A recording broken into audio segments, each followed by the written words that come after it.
Please welcome Dr. Rajshekhar and his wife and his little son. He was our ophthalmologist who worked with me for more than 3 years, and he came as a fresher. He's the first batch of BRIMS, MS ophthalmologist. His wife is a pathologist.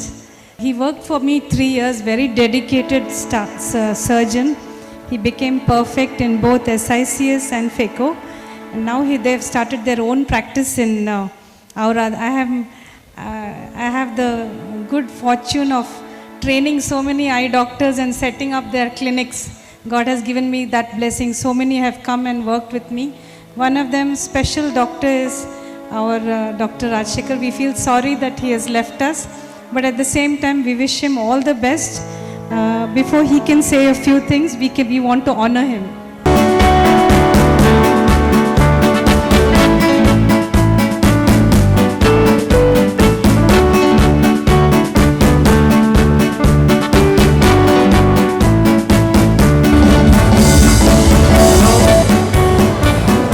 Dr. Rajshekhar, please say a few words.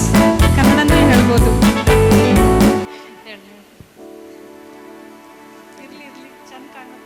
ಚಂದ ಕಾಣತ್ತದ, ಹಂಗೆ ಇರಲಿ. ಎಲ್ಲರಿಗೂ merry Christmas.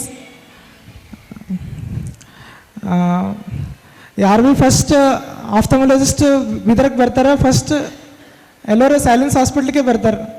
So ನಾವು first time ಬಂದಾಗ ನಾವು Vikram bulk sir ಹೇಳಿದ್ರು, silence civil madam ಭೇಟಿ ಆಗ್ರಿ, so ಅಲ್ಲೆಲ್ಲ ಫ್ರೀ ಹ್ಯಾಂಡ್ ಸಿಗ್ತದ, ಎಲ್ಲ ಸಲ ಒಳ್ಳೆ ಅಪರ್ಚುನಿಟಿ ಅದ ಅಂತೆಲ್ಲ ಹೇಳಿದರು. ಸೊ ಸರ್ ಗೈಡೆನ್ಸ್ ಮೇಲೆ ನಾವು ಸೈಲೆನ್ಸ್ ಹಾಸ್ಪಿಟಲ್ಸ್ 3 months ಹಂಗೆ ಸೈಲೆನ್ಸ್ ಹಾಸ್ಪಿಟಲ್ನಾಗ ಕೆಲಸ ಮಾಡಿದ್ದೀನಿ. ಸೊ ಮೇಡಮ್ ಎಲ್ಲ ಒಳ್ಳೆ ರೀತಿಯಲ್ಲಿ ಹೇಳ್ಕೊಟ್ಟಿದ್ದಾರೆ. ಸೊ ಒಳ್ಳೆ ಅಪರ್ಚುನಿಟಿ ಕೊಟ್ಟಾರೆ. ಸೊ ನಾವು ಸಿವಿಲ್ ಮೇಡಮ್ ಭಾಳ ಋಣಿಯಾಗಿರ್ತೀನಿ, ಮತ್ತು ಸೈಲೆನ್ಸ್ ಹಾಸ್ಪಿಟ್ಲಿಗೂ ಭಾಳ ಋಣಿಯಾಗಿರ್ತೀನಿ. ವೀರೇಂದ್ರ ಪಾಟೀಲ್ ಸರು ಹೆಲ್ಪ್ ಮಾಡ್ಯಾರ, ಮತ್ತು ಎಲ್ಲ ಸ್ಟಾಫು, ರಬೇಕಾ ಸಿಸ್ಟ್ರು, ಸುಭಾ ಸಿಸ್ಟ್ರು ಎಲ್ಲ ಭಾಳ ಹೆಲ್ಪ್ ಮಾಡ್ಯಾರ. ಪುಟ್ರಾಜ್ ಸರು ಮತ್ತು ಫಿಲಮನ್ ರಾಜ್ ಸರು ಭಾಳ ಎಲ್ಲ ಹೆಲ್ಪ್ ಮಾಡ್ಯಾರ. ಇನ್ನೂ ನಾವೇನು ಹಾಸ್ಪಿಟಲ್ ಬಿಟ್ಟಿಲ್ಲ, ಸರ್ಜರಿಗೆ ಬರ್ತಾಯಿದ್ದೀನಿ. So thank you silence hospital, thank you civil madam, thank you sir. ತುಂಬ ಧನ್ಯವಾದಗಳು ಶ್ರೀಯುತ ಡಾಕ್ಟರ್ ರಾಜಶೇಖರ್ ದಾಮ ಸಾಹೇಬರಿಗೆ.